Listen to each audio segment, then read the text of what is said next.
Depreciation.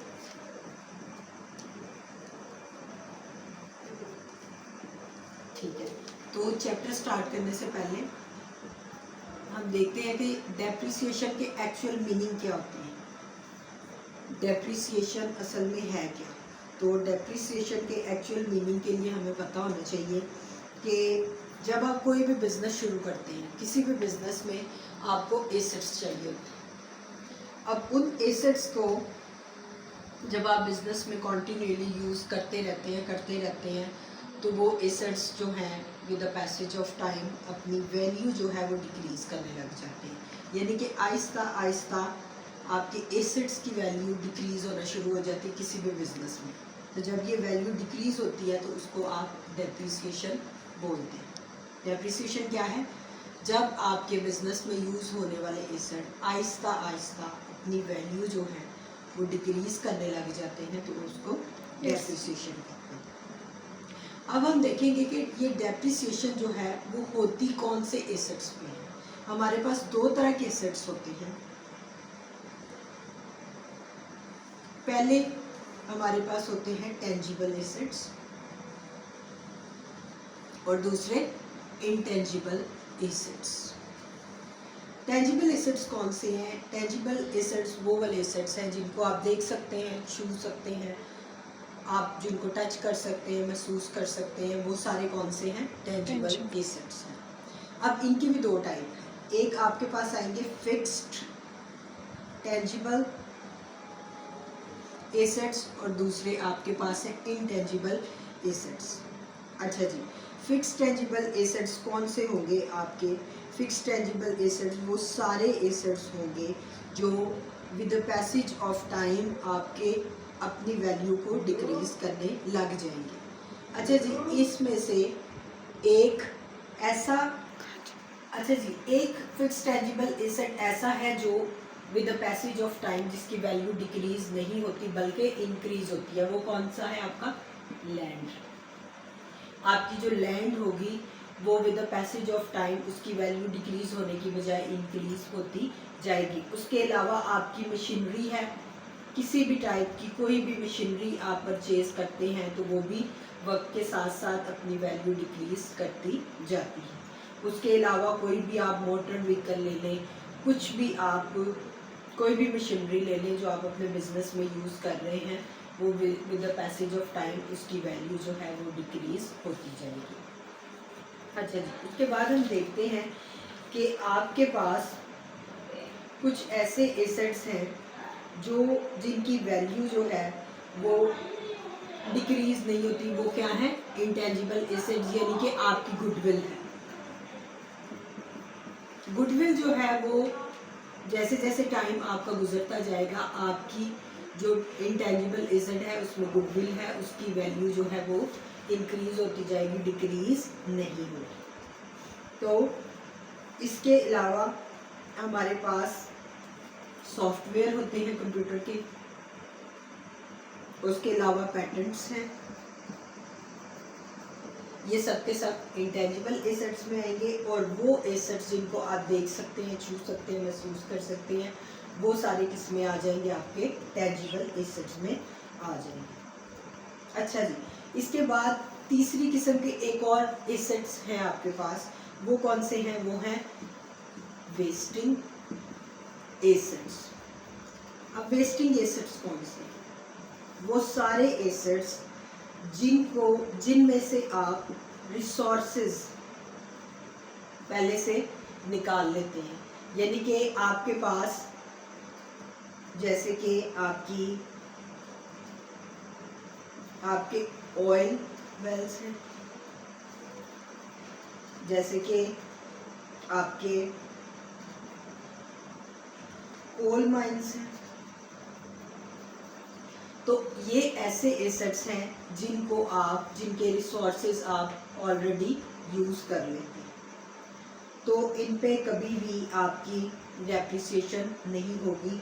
इन पे क्या होगी? आपकी अमोर्टाइजेशन होगी। ठीक है, तो यहाँ तक जो हमने बात की वो है हमारी डेप्रिसिएशन की। डेप्रिसिएशन क्यों होती है, किन पे होती है, एसेट्स पे होती है। कौन से एसेट्स पे होती है, टेंजिबल एसेट्स पे होती है। Tangible assets, fix tangible assets और वो तमाम एसेट्स जिनके ऊपर आपकी डेप्रिसिएशन होती है, जो with the passage of time अपनी वैल्यू को डिक्रीज करते रहते हैं, सारी की सारी डेप्रिसिएशन। तो डेप्रिसिएशन को यहाँ पे क्लोज करते हैं। अब हम देखते हैं कि ये जो डेप्रिसिएशन है इसको अकाउंटिंग में हम किस तरह से कैलकुलेट करते हैं। के पास टोटल 8 मेथड है, लेकिन जो आपके सिलेबस में आईकॉम के फर्स्ट पार्ट में जो मेथड बताए गए हैं वो 2 मेथड। कौन कौन से? पहला है स्ट्रेट लाइन मेथड, ठीक है जी, और दूसरा है रिटन डाउन मेथड, ठीक है। अच्छा जी, इसको आप इन शॉर्ट क्या कहते हैं, SLM, और इसको आप कहते हैं WDV, ठीक है। उसके अलावा जब आपको पेपर में सवाल देता है तो बाज़-औक़ात आप कंफ्यूज हो जाते हैं कि ये कौन सा मेथड आ गया, लेकिन मेथड यही होता है, उसके नाम डिफरेंट चेंज कर देता है। इसी मेथड को वो कभी कभी ओरिजिनल कॉस्ट मेथड भी बोल देगा, कभी कभी वो इसको फिक्स्ड इंस्टॉलमेंट मेथड भी बोल देगा, और कभी कभी इसको इक्वल इंस्टॉलमेंट मेथड भी बोल देगा। यानी कि इसी मेथड के ये सारे नाम हैं जो वो आपको डिफरेंट तरीके से पूछ सकता है, और लेकिन आपको पता होना चाहिए कि आपने कौन से मेथड से डेप्रिसिएशन फाइंड आउट करनी है।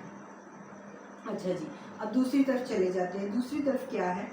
दूसरी तरफ रिटन डाउन मेथड में आपको क्या लगाना पड़ता है? फॉर्मूला। फॉर्मूला में आपको क्या क्या चीज़ें चाहिए होती हैं? अगर तो इसमें 2 चीज़ें हैं। डेप्रिसिएशन निकालने के लिए अगर तो आपको रेट ऑफ डेप्रिसिएशन दिया गया है तो फिर आपको फॉर्मूला यूज़ करने की ज़रूरत नहीं है, लेकिन अगर आपको रेट ऑफ डेप्रिसिएशन नहीं दिया गया तो फिर आप क्या लगाएंगे? फॉर्मूला लगाएंगे।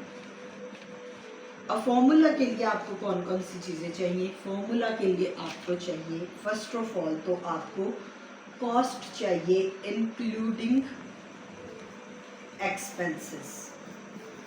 अच्छा जी, ये इंक्लूडिंग एक्सपेंस कौन सी कॉस्ट होती है? वो कॉस्ट होती है, फॉर एग्जांपल आपने कोई एसी परचेज किया। अब एसी जब आप खरीद के लेके आए तो उसको इंस्टॉल करवाने के लिए, उसको इंस्टॉलेशन करवाने के लिए भी आपके चार्जेस लगे।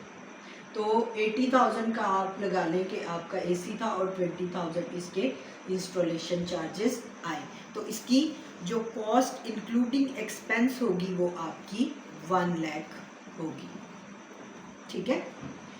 अच्छा जी, सेकंड फार्मूला में आपको क्या चाहिए? आपको चाहिए स्क्रैप वैल्यू। क्या चाहिए? स्क्रैप वैल्यू या फिर ब्रेक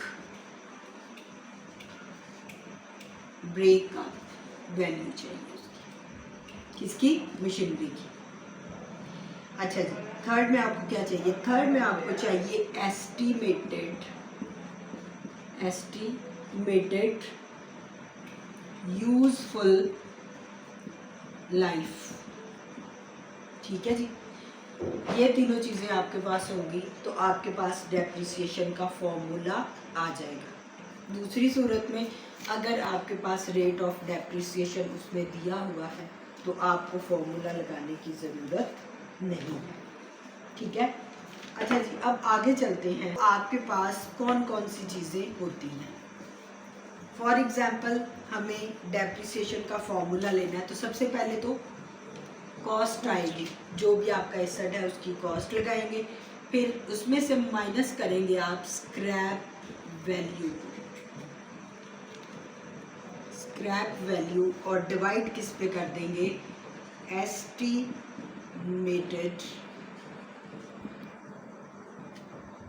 वर्किंग लाइफ उसकी। ठीक है जी। दूसरा आपके पास बाज़ात वो आपको कहता है कि डेप्रिसिएशन मालूम करें, और बाज़ात आपको वो कहता है इसके साथ साथ रेट ऑफ डेप्रिसिएशन भी निकालना है आपने। उसको किस तरह से निकालेंगे, डेप्रिसिएशन ऊपर रखेंगे, जो आपने डेप्रिसिएशन यहाँ से निकाली है, मीन्स जो इसका आंसर आया है, डेप्रिसिएशन को ऊपर रखो, डिवाइड करो किस पे, कॉस्ट, और मल्टीप्लाइड बाय 100।